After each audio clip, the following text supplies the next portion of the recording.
Hey, what's going on, everybody? AJ Shulo here, going to give you guys the main event breakdown for UFC Vegas 33, headlined by Sean Strickland and Uriah Hall. Before getting into that, I would like to let you all know if you'd like to tail my plays for not only this upcoming UFC event, but also for Bellator 263, which happens this Saturday, you could go sign up at betmma.tips. You could go subscribe there. I got some very affordable prices for a weekly, monthly, even annual subscription length. You get my bets, and my breakdowns, podcasts, and written. You can also access them at dailyfanmma.com, where you can not only access my bets and breakdowns, but also technical Tim's, Brett Apley's as well. Really good stuff. All my bets are third-party tracked and verified at betmma.tips/AnthonyS364. Without further ado, let's get into this main event breakdown. Obviously, a very highly contested fight. This is by far the best fight on the entire card. I am one of the people that has come out and said that I love the card as a whole. But make no mistake, I do agree that this fight is undisputedly the best fight on the card for a variety of reasons. There's some fights, with some implications here, but this certainly has the most implications on the whole card. We obviously have two surging contenders here at middleweights, both of them on winning streaks. Both of them have some knockouts in there. Both of them are fan favorites for a variety of reasons. And so with one or two more wins, who knows? You never know with the stake at middleweight. Israel is the title holder. He's already fought and beat a lot of these guys that are, next in line. And, we do like to see some fresh contenders in there. And neither of these guys has fought Adesanya. So who knows? Maybe even a win this Saturday means a title shot for Israel Adesanya. It wasn't too long ago before Marvin Vettori got a title shot after dominating Kevin Holland. And then he got to face Israel Adesanya not too long ago. So you never truly know. It seems like it's going to be Robert Whittaker, but he would be my guess for the next guy in line. But there's certainly, strong, compelling argument that the winner of this fight with one or two more wins after Saturday could very well get their crack next at Adesanya. So stakes are certainly high, as are a lot of these main events. And let's get into the style six of this fight. So starting off with Strickland, he's a fighter. I think he's very solid, but he's kind of his own worst enemy. Actually, very well-rounded fighter. He's got a good reactive takedown, double leg takedown. He's also got a body lock takedown. But what I mean by that, in terms of him being his own worst enemy, is he struggles at times to fight with a game plan. Fight with good fight IQ.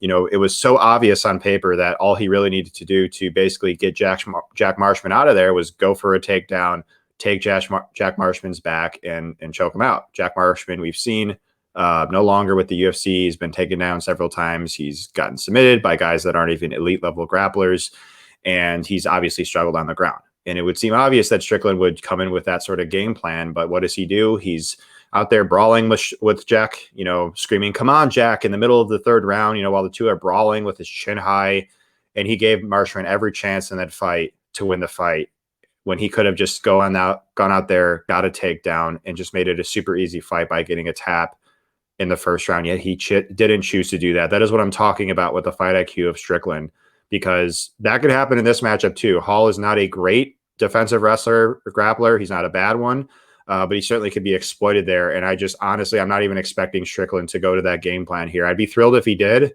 I'm sure you'd be thrilled if he did if you're backing him.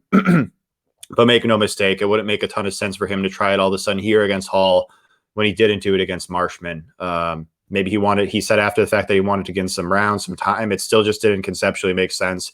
He could have had an easy win and an easy performance bonus. It would have helped with his longevity as well, rather than going out there and brawling. And so with Strickland, even as a striker, like, he's a good striker. I like his volume. Doesn't have the best variety. He's mainly a headhunter with his boxing. His footwork is rather, rudimentary. Doesn't really do a good job of cutting the opposition off. He's pretty flat-footed in there. Will just kind of march you down. Not a huge pressure striker. Hall has traditionally struggled with pressure strikers in the past, fighters that want to back him up towards the fence. So he's not able to land all of his flashy, varied techniques in his striking arsenal. We saw that against Krzysztof Jotko. Krzysztof Jotko pressured Hall early, hurt him, almost got him out of there. Hall weathered the storm, survived, and got a knockout himself, but he still showed issues with the pressure there. He also showed issues against Paulo Costa with pressure. Costa had a lot of success walking him down. Granted, Hall was jobbing his face off at times, but he still struggled with the pressure and volume nonetheless. We even saw that against Bevan Lewis, where Hall was pretty much losing every exchange of that fight until he landed the knockout there late. So that's like a clear blueprint on how to beat Hall. Strickland, again, he doesn't have great pressuring abilities. More of a guy who wants to just take the center of the octagon and, like we talked about earlier, at times brawl and do so in a sloppy way. And that could get him caught here against Hall, who's a big puncher, a very dangerous striker, certainly much more dangerous than the guys that Strickland has been fighting lately. And so there is also, that in consideration here with Strickland. He might not try to pressure Hall, walk him down, and that in turn would give Hall more diversity with his striking, being able to keep his distance, even though we are in a smaller cage this week, and land his various kicks. Hall is a more varied striker, certainly with his kicks.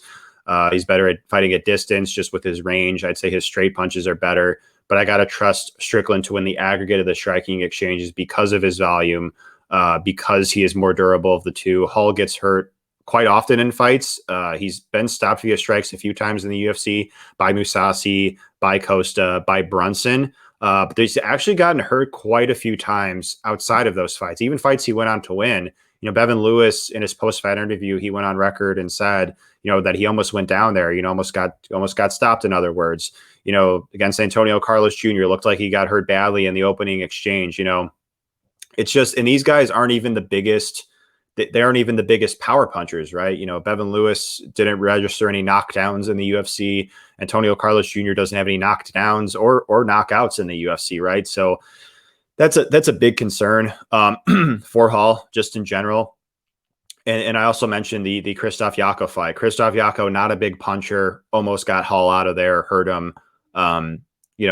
And Hall was able to survive, get Jotko tired, and knocked him out, right? So Hall's a fighter, I'd say, mainly is reliant on doing damage to you.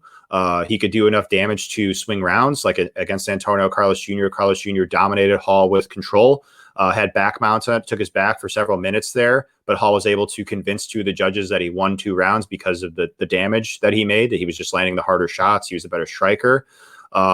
And then even against Bevan Lewis, was losing that fight up until he got the knockout. So that's how I would classify Hall as a fighter. He strung together some finishes here. He's strung together some fights where he won a decision, was winning some exchanges because he was able to damage the opposition significantly. But he's one of these fighters that will just wait and wait and wait, won't throw in combination much.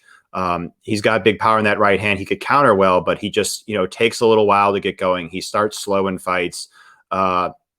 Strickland, I would say, is the faster starter. That should help him get off to an early lead, and then he could potentially overwhelm Hall with strikes, forcing a stoppage. Strickland, not a huge power puncher for the weight class, but he does have power. He does have very good volume. Like we talked about, he will headhunt. He will march you down. He's 2 fights ago, he knocked out Brendan Allen. He's registered 4 knockdowns in the UFC, and I would be 0% surprised if he goes out here and hurts Hall, who, as we mentioned, has been hurt in the past by guys, multiple fighters who aren't known for power punching, right? So even though I definitely think that Hall's chances of winning this fight are being undersold, he's got a longer reach here, and Strickland has this poor tendency of just by being in sparring mode at times, like we talked about, just brawling with Jack Marshman, giving him every chance in the world to land a knockout shot. And he pulls with his head straight back, leaving the pocket with his chin in the air. And you don't want to do that against a fighter that's longer than you, which Hall is. And Hall certainly has enough power, good enough straight punches that are technical to definitely do some damage there and potentially even knock Strickland out. Strickland's chin, while it's shown to be good overall, he's still been hurt in the past. He got hurt by Kamaru Usman. He recovered well there. He did get knocked out from a spinning wheel kick by Elizeu Zaleski dos Santos. But in the general aggregate, he's a durable fighter, and certainly a much more durable fighter than Hall. But he certainly is playing.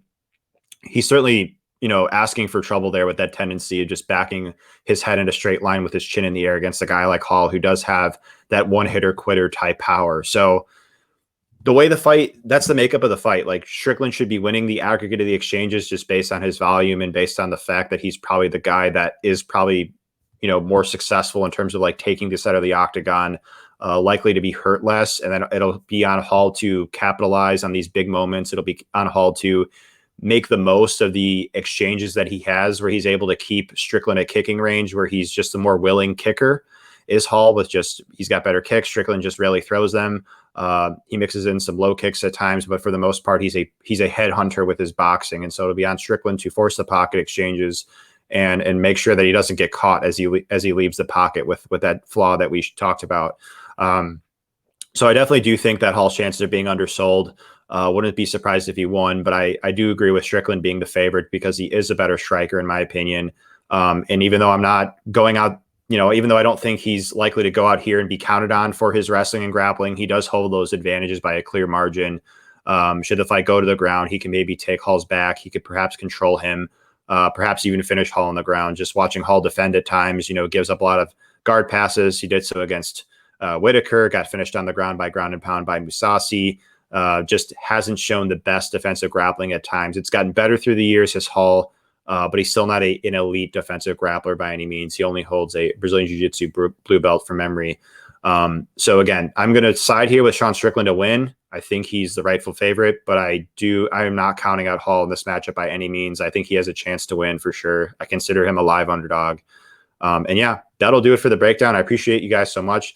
If you guys did like this content, please feel free to hit the like button. Please feel free to subscribe and leave a nice review if you're listening to this on Apple Podcasts, anywhere you can listen to this audio recording here. Thank you guys so much. Again, if you'd like to tail my bets for the event, you can do so at ajmmabetting.com for a very affordable price. Also dailyfanmma.com, very affordable price there as well. Great guys, Technical Tim, Brett Apley, Chris, the whole crew. Good things going on there as well. So I appreciate each and every single one of you, and good luck on the event.